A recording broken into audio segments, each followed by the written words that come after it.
Merci d'avoir choisi la chaîne leader APTV pour vous informer.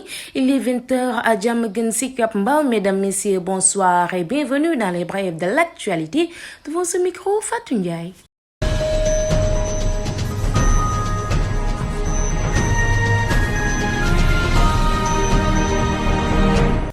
Émission balance de Walf TV, Pape Ndiaye très soudainement des lauriers au général Moussa Fall et balance des opposants qui financeraient des candidats à l'immigration clandestine dans son émission balance de ce mardi 14 novembre.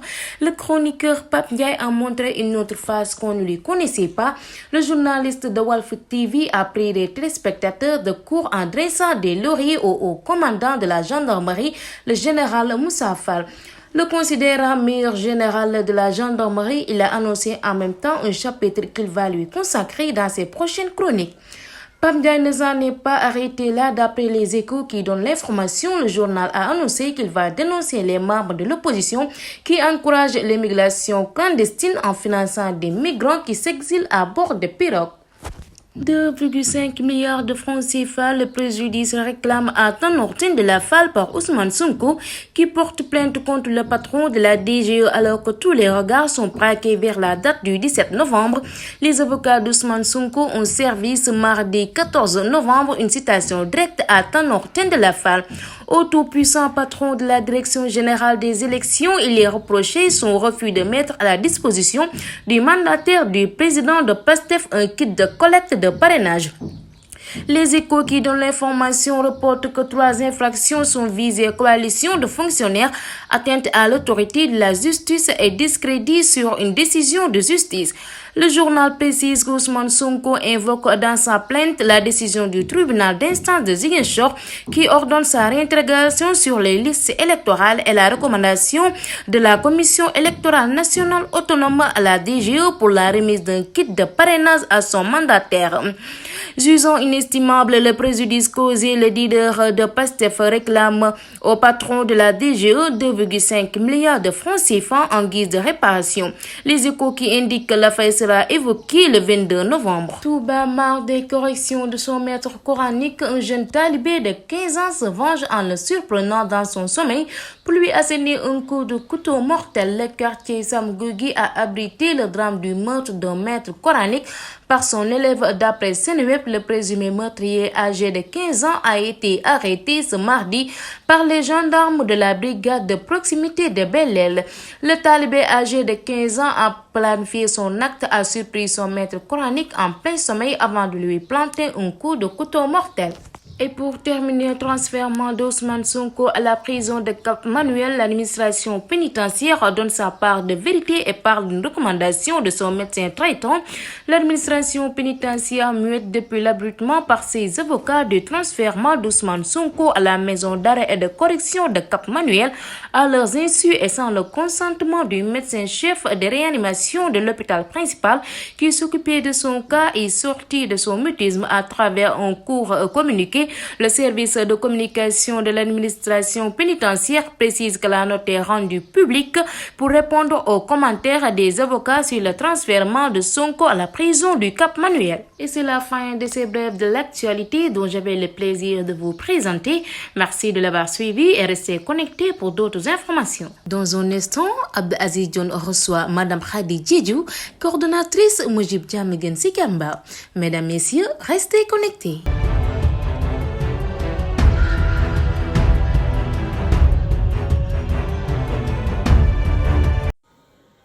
Bonsoir tout le monde, bonsoir chers amis téléspectateurs de APTV. Ñu ngi nuyu di ziar ñëpp coach Ousmane Lopez pour beneen motivation. Tey jii nag la motivation serait de pousser tout le monde à aller dans les salles de sport, s'entraîner pour notre santé, mais s'entraîner aussi pour lépp li nga xam ne ñu ngi ko dugal ci suñu ay biir mooy maanaam li nga xam ne ñu ngi koy lekk. Tey jii nii à 100% kenn mënu laa wax vraiment li nga xam ne mu ngi koy lekk ci fan la jóge ana ci yan anam lañ koy defaree, est-ce que produit naturel la wala est-ce que nekkul produit boo xam ne c'est génétiquement modifié. Donc mu nekk loo xam ne problème mondial la à vrai dire. di ñaan ñëpp nag ñu dugg ci salle de sport yi parce que ñëpp xam nañ ne le sport est le plus sûr moyen pour mën a rey yenn toxiques yi nga xam ne dañuy nekk ci suñu biir yaram toxiques yooyu ñu génnee ko ci suñu ay ñaq mais beneen bi mooy renforcement bi nga xam ne suñu muscle dina ko renforcer wu doole bi nga xam ne suñu système immunitaire dina ko am tax na ba lépp li nga xam ne ki nga xam ne sportif la jël na ko yow mi nga xam ne doo sportif boo ko jëlee parfois dañu naan sax yow yaay gën a sensible wala yaay gën a allergique wala produit bi yow lay gën a mën a sonal sport fi mu toll nii dafa nekk médicament bu ñëpp war a jël pour leur bonne santé donc tey loolu lañ leen andiloon pratiquer ce sport bu nekkee jigéen bi dina yokk sa féminisme dina yokk sa santé dina la may nga mën a def lu bari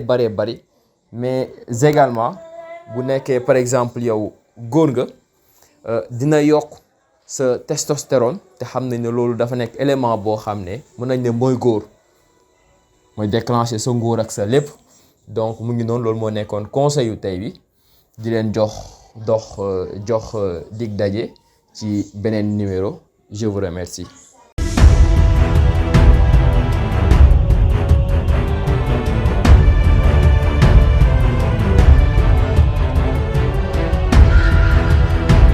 soxna Fatou dañuy ànd rek ma daal di jël suñu invité mu nekk soxna Khady Diédhiou nekk adjointe maire bu Diamaguène Sicap Mbao damay ànd ak moom rek ànd ak internetu APTV ñu daal di teewlu ko ñu dem te ñëw.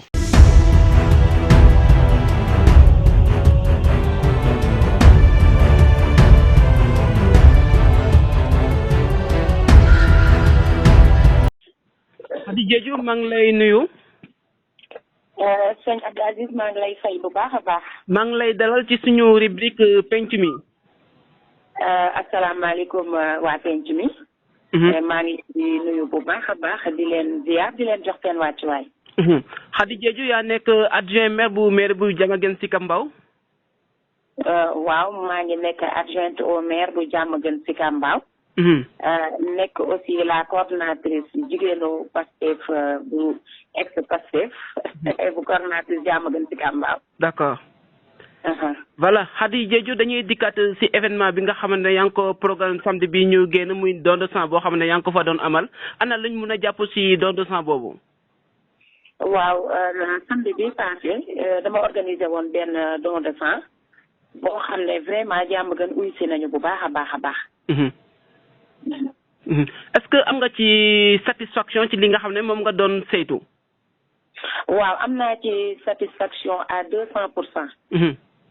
parce que nag nit ñi wuy si nañu te donné nañu daal vraiment. donc mu nekk lu ma neex trop. voilà. ana yow fan nga ko doon amee ci biir Diamaguène Sicap Mbao. donc yàgg naa gis ñi nga xam ne ñu ngi def ay don de sang. mais bii dafa spécial. parce que dama sentir loo xamante ne ci sama xol. muy lan nit ñi war nañu mën a jóg def ay don de sang parce que Abdou Aziz. sang mooy loo xamante ne kenn du ko jaay te kenn du ko fabriqué. donc ñu am ay malades yoo xam ne ñu ngi ci hôpitaux yi am ay accidenté am ay femmes yu accouché soxla deret te négligence dafay xaw a am ci côté boobu parce que léeg-léeg mu dal nit guddi. gaa yi di ko wëral sang duñ ko am ba loraange fekk ko ci. donc may wax ne képp koo xamante ne mën na jóg dem xool ci banque de sang yi wala ci hôpital yi nga maye loolu dina nekk lu gën franchement parler. voilà don de sang boobu yow sa jëmm bopp yaa ko organisé woon wala da nga defoon en collaboration avec les hôpitaux. man en personne man maa jël initiative wu. def li nga xamante ne moom mooy don de sang boobu journée boobu. donc may ko waa IASO. voilà ñoom ñaa convoqué ñu ñëw fii wax dëgg yàlla indi équipe bu baax équipe bu mag bu jaar yoon. ñu def don de sang bi vraiment ñoom aussi ñu nekk ñoo xam ne rafetlu nañu loolu bu baax a baax. voilà. voilà léegi dañuy wax rek ne yow ñaata yoon nga ko organisé ci biir Diamaguène Sicap Mbao. c'est la première fois ma organisé ko. mais je me suis senti que ne dinaa ko def ay édition incha allah. ñaan naa yàlla chaque année. ma organiser don de sang boobu parce que ñun bi ñu jëlee maire bi. monsieur le maire honorable maire Cheikh Aliou Bey.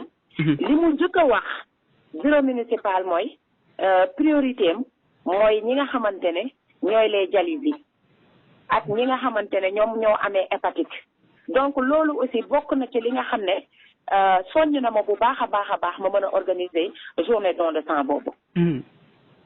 waaye fi nga ko organiser sax lay dikkee parce que dañoo toll si jamono joo xamante ne jamono collecte parrainage la jamono pré-électoral la est-ce que nekkul li ngeen di waajal élection yi moo wundu ngeen di def ay don de sang ak i rassemblement yoo xamante ne day woo population bi.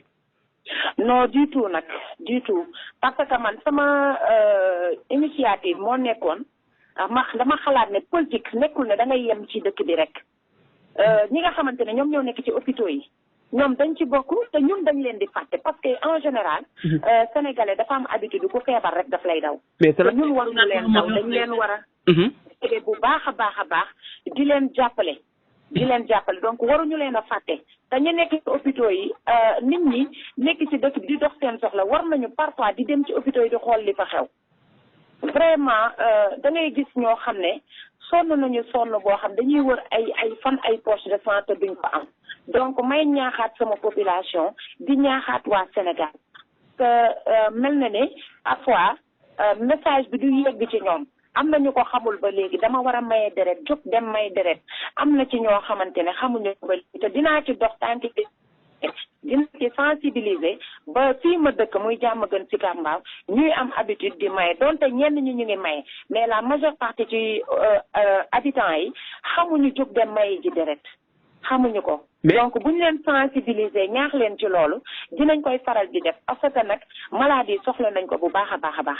mais li ma jaaxal mooy yéen ci maire bi def ngeen fa presque un an 3 mois yoo xamante ne yéen a ngi ci maire bi mais mosoo leen organiser li nga xamante ne mooy don de sang wala ay rassemblement yoo xamante ne population da ciy gagné est-ce que nekkul loo xamante ne politique moo leen ciy poussé carrément ndaxte am na émeutes yi fi amoon ci atum 2021. ñun ñëpp fekkee nañ ko mu amoon ci ay blessé ay maladies yi bari ci hôpitaux yi te kenn mësul taxaw aussi ne damay def benn don de sang kon mën nañ jàpp ne politique moo leen ci poussé. non man dama part personnel parce que nee naa la initiative bi man maa ko xalaat wax ne damay def benn don de sang. woo population Diamaguène Sicap Mbao wax dëgg yàlla waxtaan ci ak le maire honorable maire Cheikh Aliou Bey mu appuyé ko bu baax a baax parce que moom malade dafa nekk ci li nga xamante ne dafa bokk ci ay bébétam jàppale ay malade loolu mooy priorité numéro 1. waaw donc nekkul loo xamante ne c'est politique non parce que ñun ku ñu xam suñu parti xam ne ñun ci loolu rek la ñuy dox. ñun suñu président ci boppam moom mooy taxaw ne nañuy def ay don de sang. parti ex. voilà. ex-parti. maa ngi déglu. allo oui j'entends très bien man ex-Pastef lañ mën a wax boo ne suñu parti mooy parti ex-Pastef. waaw bi ñuy commencé leeral naa la ko. nee naa la je suis la coordonnatrice. jigéenu Pastef jigéenu ex-Pastef bu Diamaguène Sicap Mbao. voilà nay leer. voilà leeral naa ko. d'accord. mais nag xam nga loolu dafa nekk loo xamante ne ñun dafa bokk ci suñu deret ay don de sang. ku xam ex-parti Pastef xam ne yàgg nañu taxaw ci ay don de sang. c'est pas une première voilà. ñu wax ci ex-Pastef boobu jamono ji ñu nekk ci période de campagne pré-électorale nekk tamit ci collecte parrainage yéen seen parti ana fu ngeen ci toll wala seen parti boobu fu ngeen ci toll. waaw fi mu nekk nii nag génn jëmm rek la ñuy déglu. muy le président Ousmane Sonko. mais kooku mu ngi waaw parti bi taxaw na ne carrément ñun nañu xaar kon ñun dañuy xaar. mais yéen du ñu def lenn lu warul loolu. ana nan ngeen. bu ñu nee nañu jóg dem parrainer ji. su boobaa dinañu jóg dem parrainer ji. mais là c'est pas le moment. mais Ousmane Sonko rek moo nekk seen choix. waaw mooy suñu plan A ba Z. plan A ba Z kon amul B. déedéet. mais est-ce que du ngeen fal daanu kon. parce que xalaatuñ ko nag. xamante ne mu ngi ci kaso bi aussi nga toog di ko xatee amul liberté boppam loolu yéeme na. waaw loolu nag dañ mbiru suñu borom la ndax kiy bokk ak ki dul bokk suñu borom rek moo ko xam. yàlla dogal lépp mais dafa am fu mu koy jàllale. dëgg la suñu borom nag ñun moom la ñu gëm. ndax kii di suñu njiit di suñu candidat suñu borom rek la gëm. voilà waaw léppam suñu borom la ko wékk kon ñu ni tamit pourquoi pas ñu wékk lépp suñu borom. moom rek la ñuy déglu amuñu beneen plan. amoo leen plan B. non benn plan la ñu am muy A ba Z. bu doon boo nee A moom la boo nee B moom la boo nee C moom la boo nee Z moom la. en tout cas bu doon APTV day wut beneen plan B. waaw APTV nga wax ñun nag ak APTV duñu benn parce que ñun dañ scotché wu. en tout cas c'est beaucoup plus rationnel moo gën a wóor. waaw mais ñun tamit ci li ñu nekk moo gën a wóor génn jëmm rek la ñu wóoru te jiital ko muy le président Ousmane Sonko. ouais. d'accord d'accord yéen ngeen nekk ay responsable politique. ñoo xamante ne da ngeen a bokk ci parti ex-Pastef. yéen seen i activité te seen li nekk ci jamono ji en prison yéen est-ce que seen yëngu-yëngu mu ngi dox comme ni mu war a doxee.